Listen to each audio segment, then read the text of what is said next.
tenho vontade de me perdoar por me sentir um mero coadjuvante na vida e por ter em mente que a depressão sempre foi companheira desde que me vi como ser humano. Mas é necessário fazer o divórcio desta companheira. E a melhor maneira de divorciar-se da depressão é amar. Comece amando-se, introjetando no seu mundo íntimo a certeza de que você veio à Terra não para ser depressivo. Como no primeiro dia apresentamos o PPS, você está apenas distraído pela depressão. Reencontre a beleza da vida. Recorde-se de Dostoiévski. O mundo será salvo pela beleza. Faça algo por você mesmo, fazendo algo por alguém. Então já está na hora não de se perdoar, mas de se libertar desta ave agourenta que é a depressão. E saia do escuro, viaje na direção do sol. Não faltam crianças drogadas para você levar um pouco de acolhimento. Não faltam idosos necessitados de uma palavra de carinho nas ruas do mundo ou nos depósitos onde se colocam os macróbios. Não é uma questão de auto-perdão. Você necessita somente de coragem para, quando sair daqui, dizer: quando eu era depressivo. Porque a depressão tem muito a ver com o histórico da nossa existência passada. E esta é a existência da libertação para o futuro. Levante-se, pois, sorria e leve com você a certeza de que Deus nos deseja para a plenitude. A depressão, o transtorno do pânico ou qualquer outro desses fenômenos desequilibradores não passam de acidentes em nossa jornada evolutiva. Desta forma, nós o adotamos como filho do coração e lhe estimulamos, e o estimulamos a que prossiga de cabeça erguida, vendo também aqui alguém que foi vítima muitas vezes das sombras do pássaro negro e graças à certeza da imortalidade, ao invés de acolher essa tristeza perturbadora, optou pela imensa alegria de viver. Porque reencarnar está muito difícil. A fila tem 14 bilhões. Quem desencarnar agora vai demorar um pouquinho para encontrar vaga. Então aproveite agora que está reencarnado neste mundo de 7 bilhões e 250 milhões. A Terra pode agasalhar 21 bilhões de seres. É a população que Jesus reservou para o nosso planeta. Então, abandone a depressão. E não pense que quando desencarnar, pense que agora, enquanto reencarnado, tem o direito de amar, de ser amado, de sorrir, de cometer todas as bobagens do mundo. Elas também fazem parte da nossa vida. Não pode haver nada melhor do que uma queda dos outros. Pode ser a queda mais trágica, a gente acha graça. E quando é a nossa queda, nós temos dois comportamentos. Se alguém estiver olhando, a gente cai e ri. Mas se não tiver, fala assim: que desgraça. Então, saia da queda sorrindo, triunfante. Seja um vencedor e não um vencido. Como o Espiritismo vê e explica o autismo e como podemos ajudar os autistas?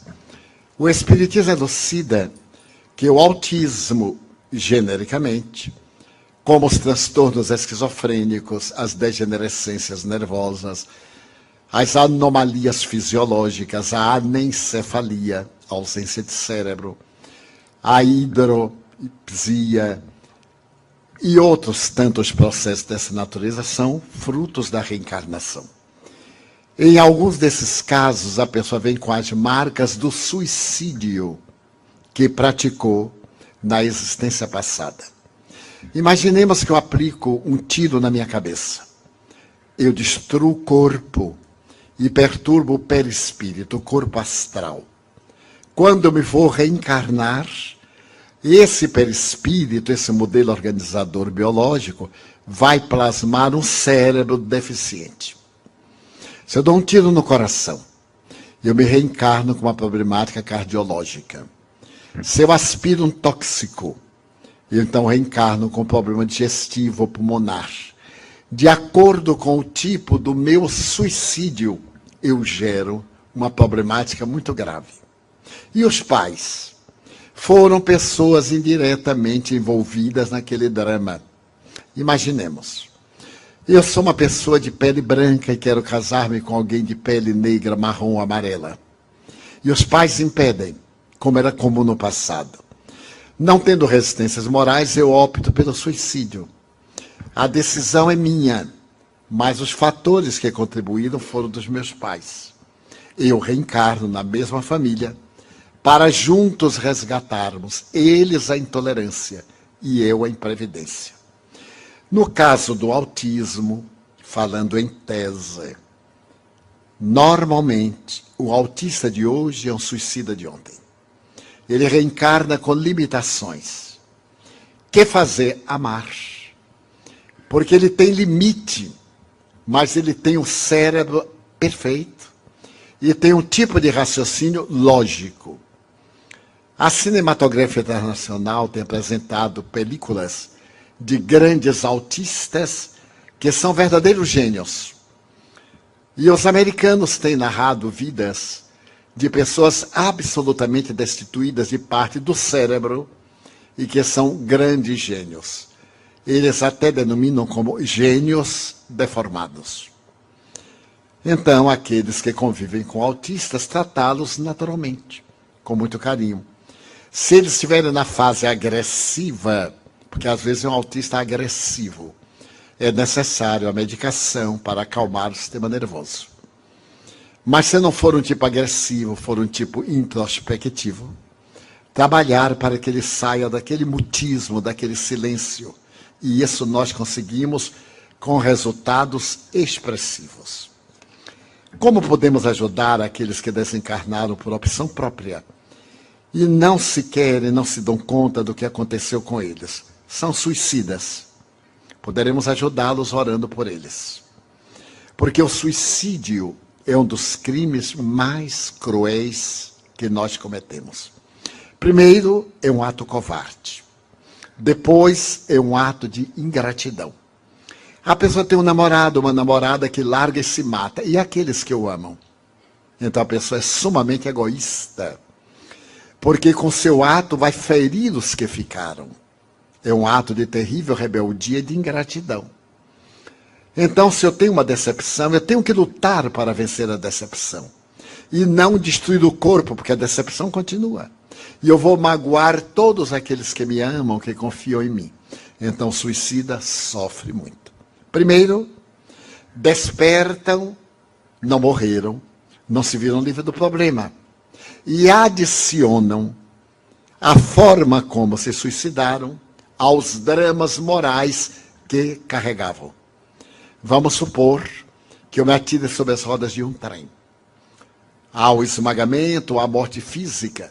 E durante anos, aqueles anos que eu deveria viver normalmente, eu irei experimentar a tragédia do trem esmigalhando o meu corpo. Porque as sensações permanecem no espírito. O corpo imprime no espírito as suas necessidades. O espírito imprime no corpo as suas necessidades. É, portanto, como uma cãibra. Colocamos numa postura, quando tiramos, a circulação é deficiente, por causa do hábito. Então, nós podemos ajudar os suicidas orando, tendo sentimento de compaixão, falando-lhes mentalmente sobre o arrependimento, sobre a misericórdia de Deus, as futuras possibilidades. Mas ele é que tem que se ajudar. Com o arrependimento e o pedido de perdão, nos é retirada a pena ou continuamos com o efeito da lei de causa e reação? No livro de Allan Kardec, O Céu e o Inferno, capítulo número 7, há uma página extraordinária que se chama Código Penal da Vida Futura. São 34 itens que dariam para um verdadeiro tratado de jurisprudência ou de direito internacional. E Allan Kardec considera exatamente essa questão. Ele diz, por exemplo, todos nós erramos. Quando nos damos conta, nós nos arrependemos. Passamos pelo primeiro estágio. Ao nos arrependermos, nós sofremos expiação. Mas isso não basta. Depois que nós nos arrependemos, então o que fazemos? Pedimos desculpas. Mas isso não basta. É necessário anular o mal que nós fizemos, através do bem que possamos fazer. Então, eu ofendi alguém e peço-lhe desculpas. É um ato generoso. O outro me desculpa, mas eu continuo em débito. Eu tenho que fazer um bem para que anule o mal que eu fiz. Eu vou ao banco e peço um empréstimo. Então, na hora de pagar, eu não posso. Eu digo, gerente, tenha paciência, me desculpe. Ele desculpa, mas eu continuo devendo. Eu só me reabilito quando cessar o meu débito. Então, o que posso fazer? Eu digo ao gerente, eu devo $1.000. Você empresta-me 3.000, eu resgato os 1.000 que devia, fico com 2.000 que eu vou investir e pagarei os 3.000 oportunamente. Se ele for um gerente hábil, ele concorda, porque dá uma outra oportunidade. Então eu faço mal, arrependo-me, procuro reabilitar-me. Se o outro me perdoar, ótimo para ele. Eu continuo devendo. Se não me perdoar, pior para ele, que passa a ser devedor. Porque é da lei. Nós temos o dever de perdoar o nosso próximo. Mas nós temos a obrigação de nos reabilitarmos perante o nosso próximo. Porque eu desencaminho uma pessoa. Vamos colocar isso em termos muito práticos. O homem seduz uma jovem e atira na prostituição. Ele se arrepende, mas ela continua prostituta. Todos os danos que lhe advenham, ele tem responsabilidade. Então o que ele vai fazer? Tentar reabilitá-la. Mas ela já se acostumou, não quer. Agora o problema é dela. Ele então vai fazer o bem a outras pessoas para anular esse mal que fez. Então, em toda ação é uma contabilidade. Deve haver. Devo, coloco, regularizo. É uma lei, portanto, extraordinária, porque nos dá dignidade. O inconsciente coletivo tem responsabilidade nas tragédias planetárias de maneira nenhuma. As tragédias planetárias fazem parte do processo da evolução. No Livro dos Espíritos, na terceira parte, Allan Kardec pergunta, o que pretende Deus com a destruição? E os Espíritos respondem, é necessário que tudo se destrua para poder renovar-se. E o que pretende Deus? Fomentar o progresso. Na 742, o que pretende Deus com a guerra? Por que existe a guerra? Por causa da predominância da natureza animal do indivíduo sobre a natureza espiritual e o desbordar das paixões. E o que pretende Deus com a guerra? Apressar o progresso. Porque aquele que não ouve o amor, ouvirá o sofrimento. Portanto, é uma lógica. A doutrina tem uma lógica, uma ética cartesiana, perfeitamente básica. Como interpretar a relação do Oriente contra o Ocidente? Se o homem tem o poder de destruição através das armas nucleares, mesmo assim o mundo estará protegido da destruição? De maneira nenhuma. É o quarto fator que pode haver o fim do mundo. Uma guerra nuclear. Mas esta guerra nuclear, dizem os estrategistas militares, não acontecerá. Acontecerão guerras locais. Porque uma guerra nuclear, o vitorioso morrerá em cima do vencido. Porque a radiação será levada pelos ventos para o mundo inteiro. E todo mundo sofrerá o efeito da desintegração nuclear. Então ninguém se atreverá, a não ser os psicopatas, a atirar uma bomba de efeito nuclear, vamos dizer, a Austrália, que é um verdadeiro continente. Vamos supor que tivesse 3 países. Atira uma bomba sobre o país X. Mas a bomba não fica somente ali. Os ventos vão levar e atinge o país que entregou. Há uma obra notável de um grande místico italiano, Pietro Baldi, A Grande Síntese. E ele diz exatamente isso. Uma terceira guerra mundial é improvável, porque o vencedor tombaria sobre o vencido. O que acontece? As grandes nações provocam guerras nos países dos outros. Vejamos a Líbia. Os Estados Unidos de um lado, a China e a Rússia do outro. Então, a Síria. Estão brigando nos outros países. Uns protegem os revolucionários, os outros protegem o ditador. E assim eles se liberam das armas ultrapassadas. Porque os depósitos de armas estão sempre em renovação. O que é que fazem com as armas antigas?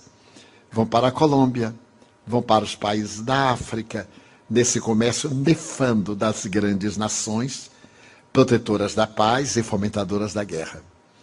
Então nós vimos, com todo respeito, não é nossa área política, mas uma análise.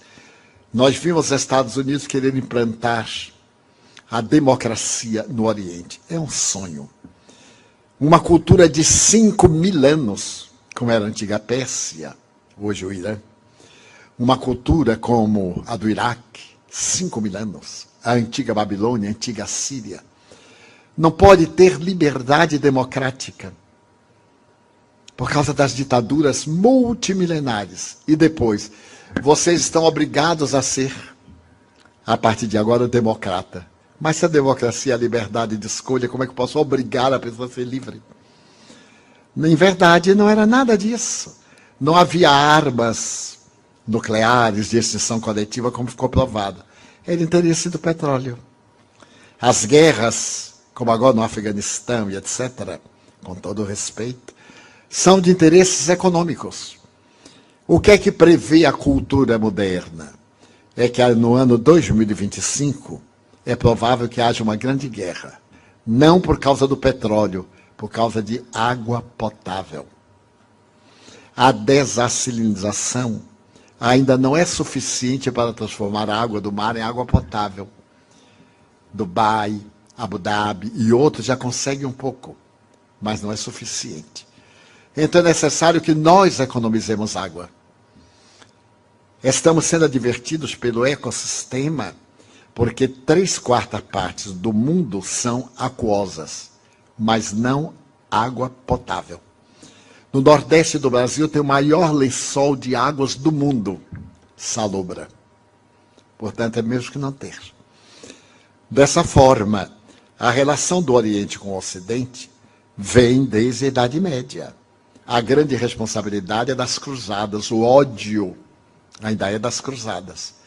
Quando os europeus foram defender a sepultura de Jesus, que era vazia, defender um túmulo que não tinha nada.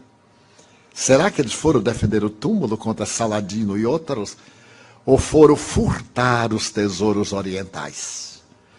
Então eles vieram para o Oriente, trouxeram as terríveis enfermidades do Ocidente.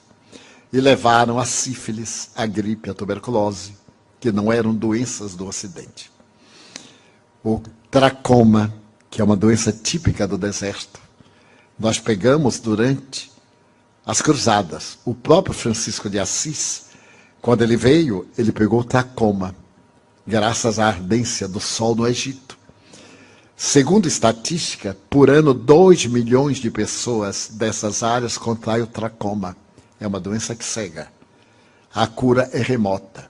Então essa relação, esse ódio é milenar. É uma suspeita milenar. Mas numa nova era, quando nós demonstrarmos os nossos sentimentos que não há Oriente, não há Ocidente, que tanto Maomé como Jesus são missionários de Deus, como Buda e como tantos outros, Akhenaton, Confúcio, e tantos outros missionários, o que importa é Deus, é o amor. Então desaparecem as nossas paixões e Oriente e Ocidente se darão as mãos.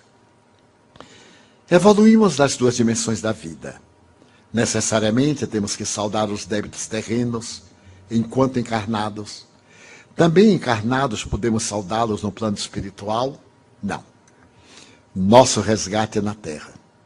Porque foi aqui que nós cometemos os delitos. No mundo espiritual, nós formulamos planos, adquirimos recursos, mas temos que reencarnar para passar pela experiência de laboratório, porque senão ficaria muito cômodo. Nós cometemos o crime aqui, desencarnamos e fora da matéria, em outras condições, nos liberávamos. Daí, aquilo que nós praticamos no corpo físico nós resgatamos. Estamos entrando em uma nova era, uma era de crianças mais desenvolvidas que a nossa, e que com certeza nos trarão ou ajudarão a um planeta melhor. Por isso muitas crianças estão vindo. O que acontece então com as crianças que vêm, mas não chegam a nascer? Desencarnam. Não acontece nada. Vão e voltam. Porque não é obrigado que toda criança nasça. Há uma série de fatores. O espírito arrepende-se, como está no livro dos Espíritos. Vem a gestação, o espírito escolhe uma prova. Quando chega na hora tem medo, ele então retrocede e vem o aborto natural. Pode vir uma criança que desencarnou pelo suicídio e então nasce e tem uma morte imediata. Volta para o mundo espiritual. Mas reencarnará oportunamente. E isso será inevitável. Podemos dizer que todas as crianças que estão encarnando são espíritos mais evoluídos que nós, que já estamos aqui? Não necessariamente. Ainda vem aí uma ralé muito boa para nos ajudar. Porque Deus é amor. E há muito espírito atrasado no além, no que nós chamaríamos os umbrais, os purgatórios, os infernos. E é necessário que eles tenham sua chance. Então eles vêm. É a chamada luta do bem com o mal. Nós estamos num nível, eles estão no outro. Nós vamos tentar ajudá-los. Se eles perseverarem no mal que lhes apraz, irão para o exílio. Mas terão a chance da reabilitação. Os drogados que não são maus, mas estão viciados, depois de sua desencarnação, poderão voltar a este planeta? Poderão não, vão voltar.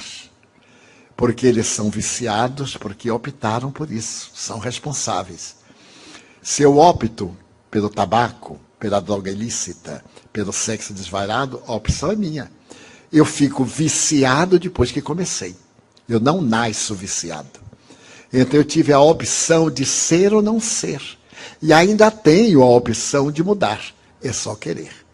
Mas como me é muito mais cômodo viver no transe, na alucinação, no êxtase, então eu opto, eu reencarno na próxima, com graves distúrbios do sistema nervoso central, com graves conflitos da personalidade, com vazio existencial, com dramas de consciência, porque eu usei mal a minha inteligência.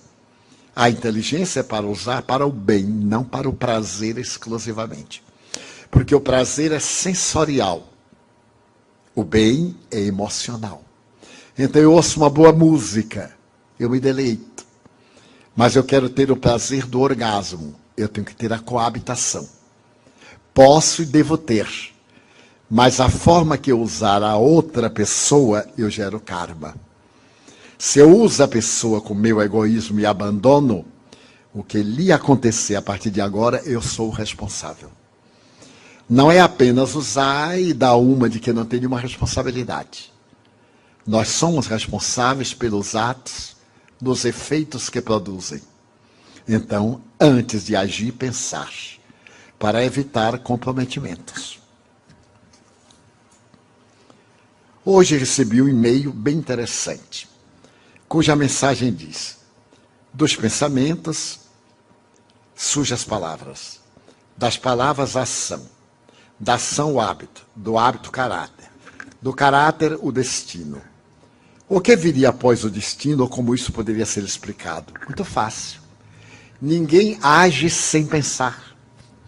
Somente as pessoas inconsequentes é que agem por impulso. Toda vez que eu tenho algo, eu penso. Primeiro é o campo mental. Quando eu penso, eu elaboro. Quando eu elaboro e repito, eu crio um hábito. Esse hábito fará o meu bom ou o meu mau destino. Que eu serei feliz ou serei desventurado.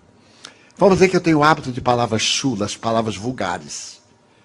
Eu digo por hábito expressões. Há pessoas que não fazem uma frase sem dizer um palavrão.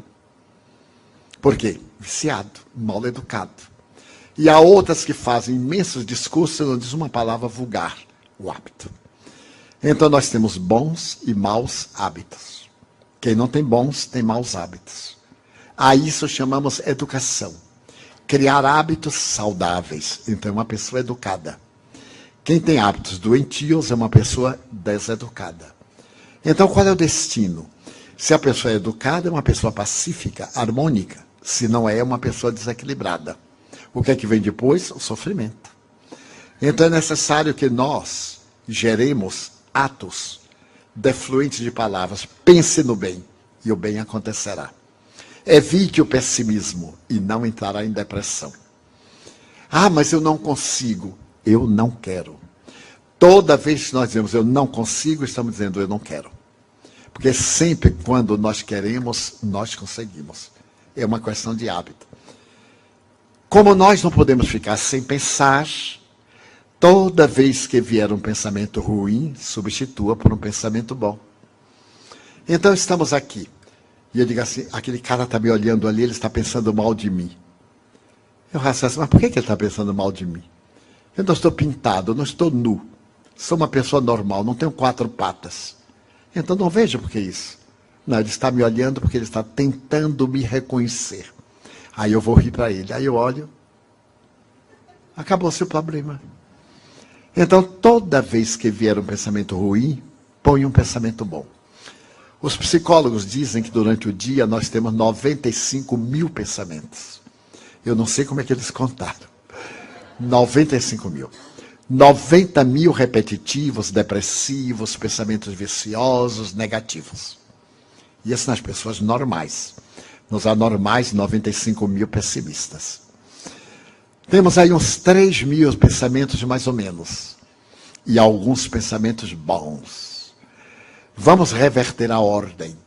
Vamos cultivar os pensamentos bons o máximo de tempo. Não é ser santo, não. É pensar coisa boa. Porque é o prazer de pensar coisas negativas. É um prazer mórbido. É um costume. É o hábito de querer ser infeliz. Eu encontro pessoas que têm tudo para fruir de uma vida agradável. E que fazem tudo para ser antipáticos. Até nós no Brasil temos esse ditado. Se a gente pode complicar, para que facilitar? E aí vive complicando a vida. Eu, por hábito, não reajo. Por hábito. Algumas vezes eu escorrego. Mas, por hábito, não reajo. E certo dia eu ia caminhando e veio uma pessoa, deu uma trombada em mim e me derrubou. E ainda me olhou com raiva. Eu digo assim, desculpe estar na sua frente. Eu não previ que via um trator sem freio. A pessoa desarmou, né? Porque me derruba e ainda tem razão. Desculpe eu estar na sua frente. Se eu tivesse previsto, eu deixava o trator passar. E como eu disse em palestra anterior, quando me pisaram no pé aquela montanha, eu digo, não está sentindo uma coisinha fofa embaixo do seu pé? Ah, estou. É meu pé. Tire a sua pata de elefante. Aí eu dei uma patadinha. Tire a sua pata de elefante de cima do meu pé. Então, é sempre bom cultivarmos pensamentos bons. Ah, mas eu não tenho jeito. Leia. Tem ali o livro Vida Feliz. Não é propaganda, não. É anúncio. Como eu tenho um amigo que trabalha com imobiliária, né? Então eu já peguei o hábito de vender. Leia uma frase. E durante o dia pense nessa frase. Abra o Evangelho segundo o Espiritismo. Se não é espírita, abra o Imitação de Cristo. Que é uma obra da Idade Média, uma obra notável, de Tomás de Kempis. Leia uma frase e durante o dia pense naquela frase. Eu diariamente leio uma questão do Livro dos Espíritos de Allan Kardec. Há 58 anos que eu leio todo dia. Hoje, com o iPad, eu acho chiquérrimo, né? Então é só... Aí eu olho. E durante o dia eu fico pensando. Vem uma coisa, vem outra, eu volto. Então não há tempo para me aborrecer. Se a coisa me aborrece, eu digo, estou perdendo meu tempo. Aí eu volto ao pensamento. Porque o fato de ficar aborrecido não resolve o problema, piora. Então aconteceu o problema, eu digo, deixa para lá, vai resolver. E daí a pouco ele se resolve.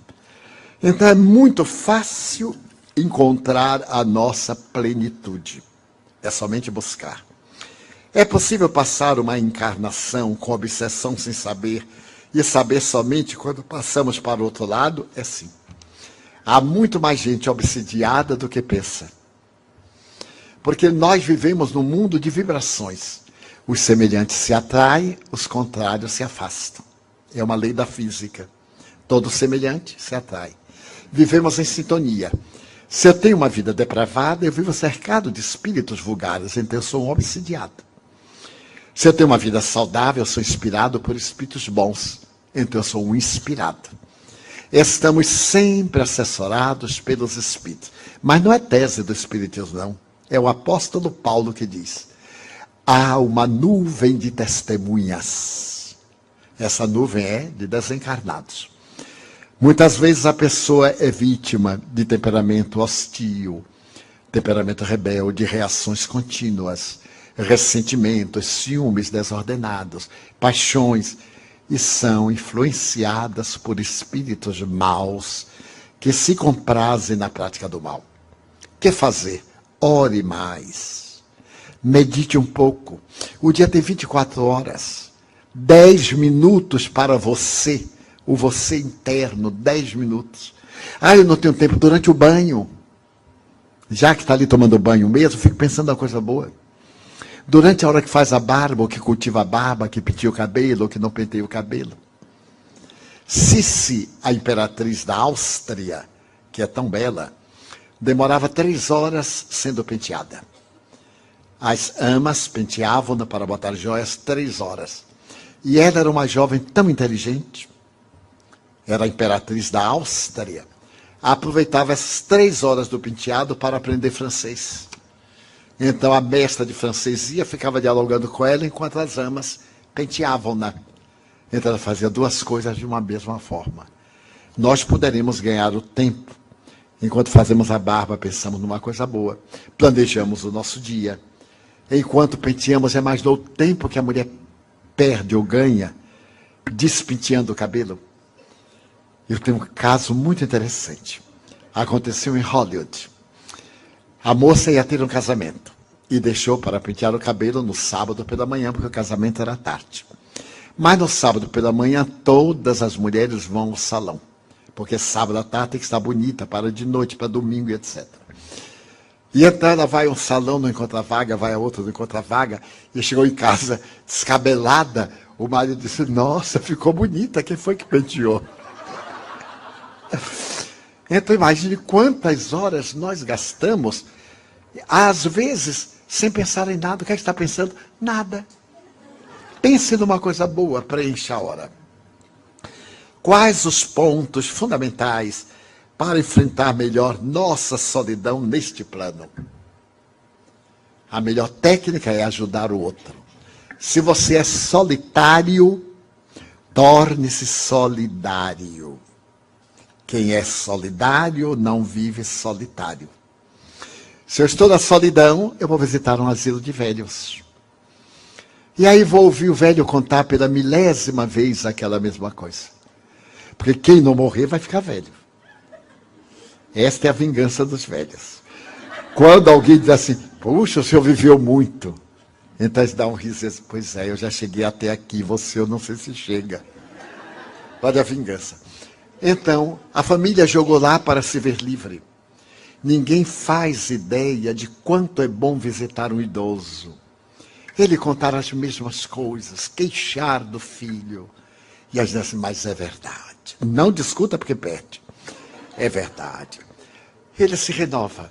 E para ficar uma mensagem, 2 homens estavam no mesmo quarto. Eram 2 doentes com graves problemas ortopédicos. Um deles estava junto à janela e o outro estava na outra cama, ao lado da parede. O que estava na janela olhava lá para fora e dizia: meu Deus, que lindo jardim. Olha a fonte jorrando água, as crianças brincando, as empregadas tomando conta dos bebés. Mas que lindo dia de sol. E o que estava longe: até nisso eu sou azarado, nem vejo a paisagem. E na sucessão dos tempos, o que estava ali perto morreu. E quando vieram tirar o cadáver, o que estava do outro lado disse: ponha-me ao lado da janela. E de imediato trouxeram-no. Quando os enfermeiros saíram, ele levantou e olhou. Quando ele olhou, era um muro. Não tinha nada. O outro olhava a beleza que gostaria de ver lá fora. Todos nós temos beleza interior. Não permitamos que os muros da vida criem dificuldade. Na vida de todos nós, poderemos ser o muro que impede a passagem, ou ponte que liga a criatura de um extremo ao outro. Não pode haver nada melhor do que ser ponte, porque o mundo está cheio de muros e de paredes. Como é o nosso último encontro público, desejamos agradecer a Glória Caloroi, sua equipe, aos trabalhadores da Casa dos Franciscanos, do Joana de Cusa, agradecer a gentileza de todos que realizaram este magnífico trabalho, dos que são generosos, levando-nos, trazendo-nos, e principalmente dos senhores, sem cuja presença não teríamos oportunidade dessas reflexões. De todo o coração desejamos que algumas sementes fiquem, germinem, e quando fizer um raio de sol, ideia da primeira flor na primavera do mundo do futuro, lembre-se que um dia passou pelo caminho de todos os senhores uma alma aflita e necessitada, que buscando o amor falou de beleza. Thank you very much.